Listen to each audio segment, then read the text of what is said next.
Imagine waking up one morning and every gas station in your city has a line stretching around the block. The price board reads, numbers you have never seen in your lifetime. Your heating bill doubles overnight. Supermarket shelves begin to empty because the trucks that stock them cannot afford fuel. Airports shut down, stock markets lose trillions in hours, and somewhere in a war room in Washington, a phone call that the world was never supposed to hear has already changed everything. That call happened. And tonight, we are going to walk you through the entire story, from the secret conversations behind closed doors, to the missiles falling on Gulf oil fields, to what this conflict means for every single person on the planet. Stay until the very end, because the final chapter of this story is the one that should terrify you the most. The phone calls. No one was supposed to know about. Here is where this story truly begins, and it does not begin in Tehran or Tel Aviv. It begins with a phone. According to a bombshell report from the Washington Post, citing 4 people directly familiar with the matter, Saudi Crown Prince Mohammed bin Salman made multiple private phone calls to Donald Trump over the course of the past month, privately advocating for a United States military attack on Iran, even as he stood at podiums and publicly called for diplomacy and de-escalation. At the very same time he was telling the world to stay calm, he was whispering something very different into the ear of the most powerful man on the planet. Then the New York Times dropped its own report. White House officials confirmed that Trump has been speaking with MBS almost every single day during this war, and the message being passed from Riyadh to Washington was direct. Keep hitting the Iranians hard. Do not stop. Now here is where it gets even more complicated, and this is the part that most channels are not talking about. A prominent Middle East scholar with direct access to MBS came out and said the Washington Post report was actually backwards. He claimed MBS called Trump not to push for war, but to beg him not to attack, and that MBS only added one condition. If Iran attacks us, we will have no choice but to defend ourselves. So what is the truth? Was MBS pushing for war or praying against it? The answer, when you look at everything together, is that the truth does not matter as much as the outcome. Because whether MBS was pushing Trump toward war or warning him away from it, the result was the same. The bombs fell, the missiles flew, and the entire Middle East was set on fire. What we know for certain is this. Trump made the call to strike Iran after weeks of pressure from 2 key allies, Israel and Saudi Arabia. His own intelligence community had assessed that Iran posed no direct imminent threat to the United States homeland within the next decade. That assessment was set aside. And on February 28, 2026, the United States and Israel launched what Defense Secretary Pete Hegseth called the most lethal, most complex, and most precision aerial operation in the history of warfare. They called it Operation Epic Fury. Now, before we go any further, we need you to understand something. This war did not start with a single bomb. It started with a phone, and the ripple effects of those private conversations are now being felt by billions of people who were never in that room and never got a vote. Operation Epic Fury targeted Iran's military infrastructure, nuclear sites, and senior leadership in a coordinated overnight assault. Within hours, reports began to emerge that Supreme Leader Ali Khamenei had been killed. The 86-year-old man who had held power in Iran for over 3 decades was gone. The Islamic Republic had lost its head. Iran's response was immediate, and it was everywhere. Missiles and drones launched toward Israel. U.S. bases in the Gulf, in the UAE, Qatar, and Bahrain were struck. Hezbollah in Lebanon fired rockets across the northern Israeli border. The entire region was now burning simultaneously. At the State of the Union, Trump had claimed Iran was building missiles that would soon reach the United States. His press secretary said the U.S. needed to act while Iran was weaker than ever, before Tehran could build up its capabilities and attack first. Secretary of State Marco Rubio argued Iran posed an imminent threat because it was preparing to retaliate against U.S. forces if Israel acted. But here is what CNN reported, citing sources directly briefed on the intelligence.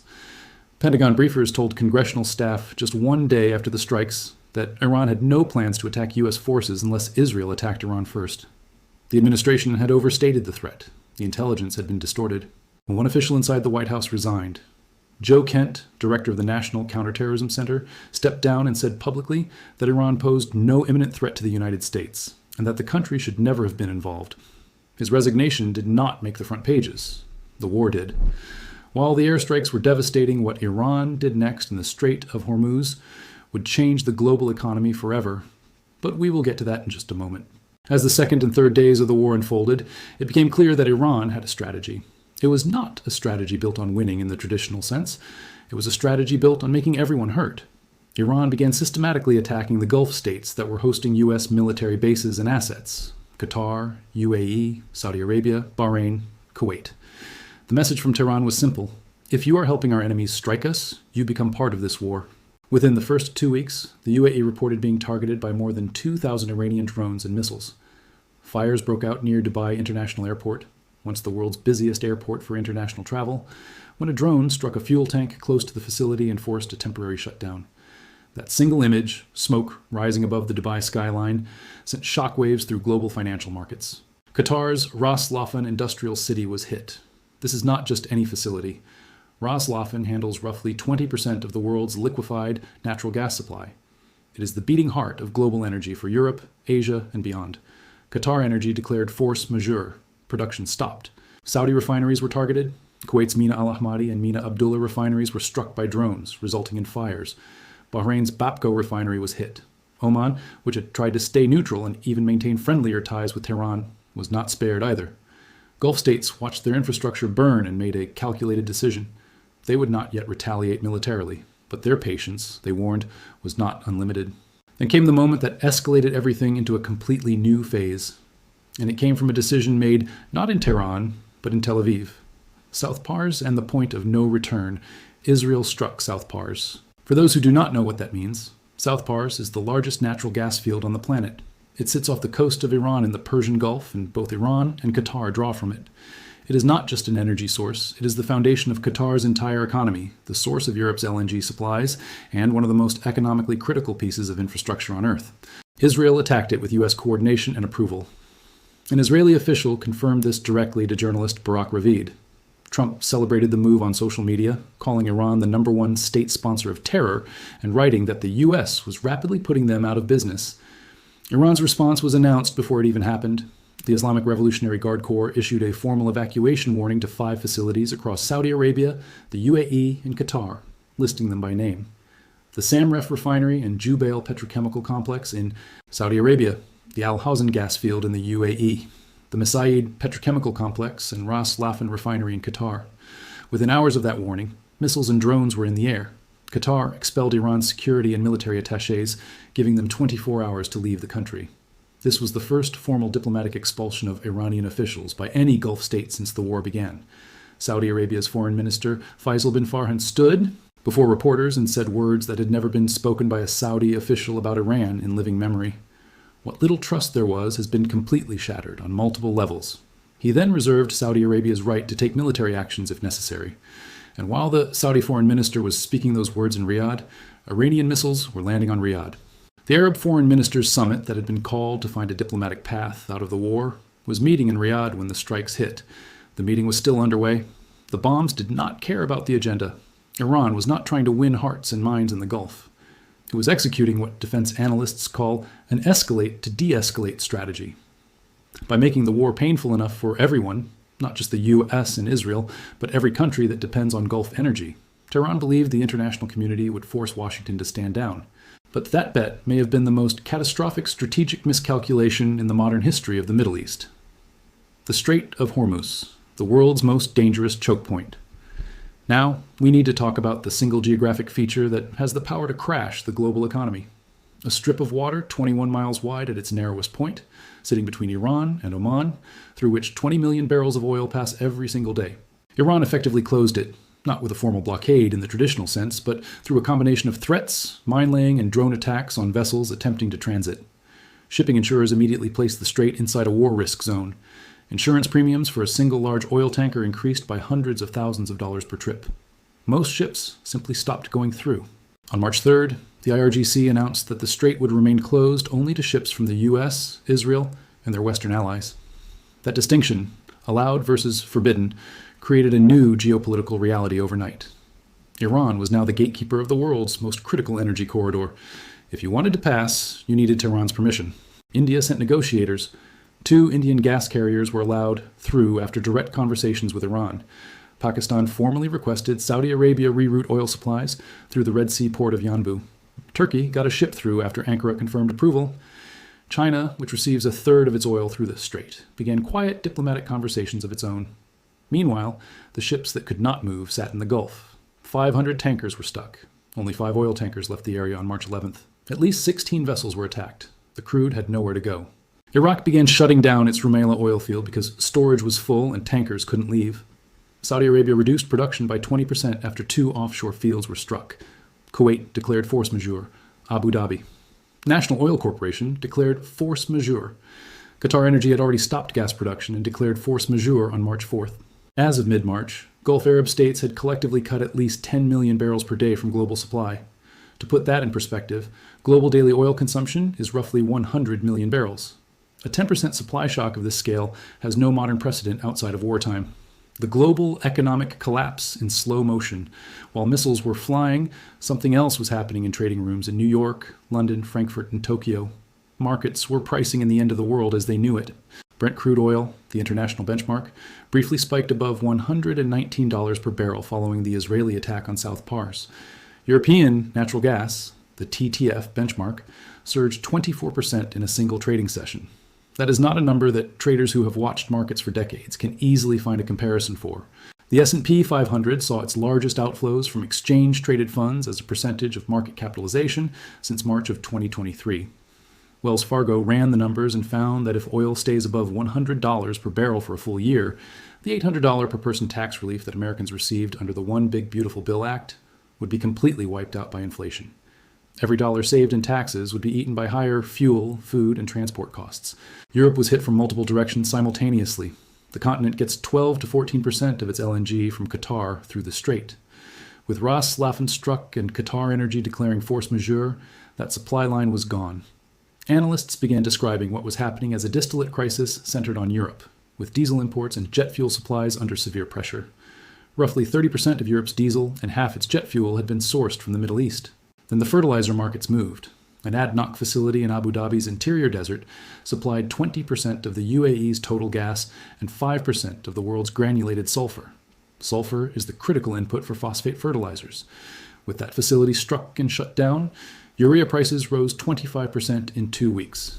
That increase began moving directly into food costs across South and Southeast Asia. A war that started with phone calls between heads of state was now showing up in the price of bread in Karachi, Bangkok, and Manila. Prediction markets, which aggregate the bets of thousands of traders and analysts worldwide, were projecting that a ceasefire would not arrive until early June at the earliest, just before the World Cup. That is months away. And every week this continues is another week of compounding damage to the global supply chain. The Federal Reserve was forced to confront a nightmare scenario, oil-driven inflation arriving at a moment when the central bank had been trying to hold interest rates steady. As UBS economist Paul Donovan wrote to clients, U.S. retail gasoline prices had risen every single day for 4 weeks straight, increasing by over 35% from 2026 lows. The Fed was universally expected to hold rates unchanged, but markets wanted to know at what point the oil price would force a response. While all of this was happening economically, the military situation was entering yet another phase, one that exposed a fracture no one had expected. The crack inside the Iran war machine. Here is something you will not see on the front pages, but it may be the most strategically significant development of this entire conflict. Iran's President Pezeshkian publicly apologized to neighboring countries for the strikes on their soil. He gave orders for the forces to stand down and halt attacks on Gulf states. His reasoning was clear. These were neighbors, not enemies, and alienating them permanently served no strategic interest for Iran. The Revolutionary Guards kept firing. This is what a leadership fracture inside a wartime state looks like. The president of the country gives a public order, and the most powerful military institution in the country ignores it and continues operations. The IRGC does not report to the president. It reports to the supreme leader. And with Khamenei dead, the chain of command was in crisis. Who exactly was giving the order to keep striking? Who had the authority to stop it? The Assembly of Experts was supposed to convene to name a successor to Khamenei. 88 clerical members were meant to gather, deliberate, and announce the next supreme leader of the Islamic Republic. Under wartime bombing, with Tehran as one of the most heavily targeted cities in the entire conflict, that process was proving almost impossible to carry out. Any attempt to name a new supreme leader would face questions of legitimacy from the moment it was announced. Inside Iran, the mood was described as deeply split. Joy and disbelief mixed in equal measure, depending on who you asked. Diaspora Iranians flooded social media. Iranians inside the country with access to the internet processed the news in real time. But the IRGC kept firing.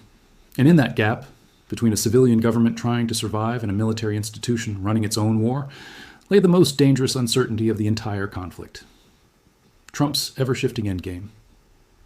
Here is a question that no one in Washington has been able to answer clearly. None of these explanations were consistent.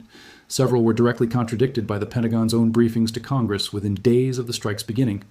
One senior intelligence official's assessment, which the White House publicly dismissed, held that Iran posed no direct threat to the U.S. mainland within the next decade.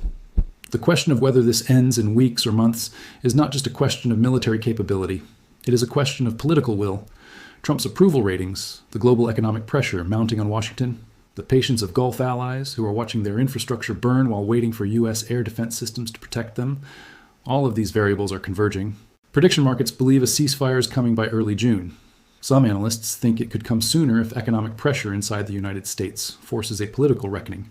Others believe that with the Revolutionary Guards operating independently of civilian leadership, a ceasefire order from Tehran may not even stop the missiles.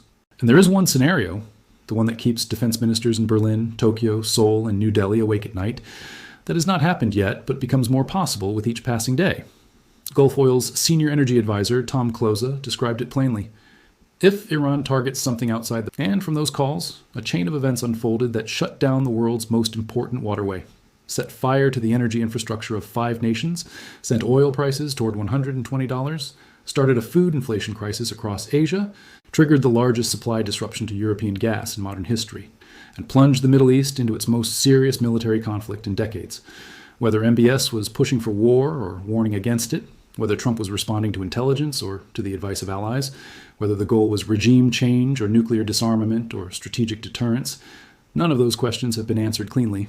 What has been answered, in fire and in falling oil prices and in empty tankers sitting motionless in the Gulf, is the question of consequence. The world is paying the price of a phone call it was never meant to hear.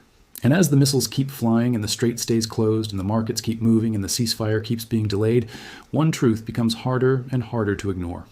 The most dangerous decisions in the world are not made in public, they are made in private. And by the time the rest of us find out, the world has already changed. Stay informed. Keep watching. Because this story is not over, not even close.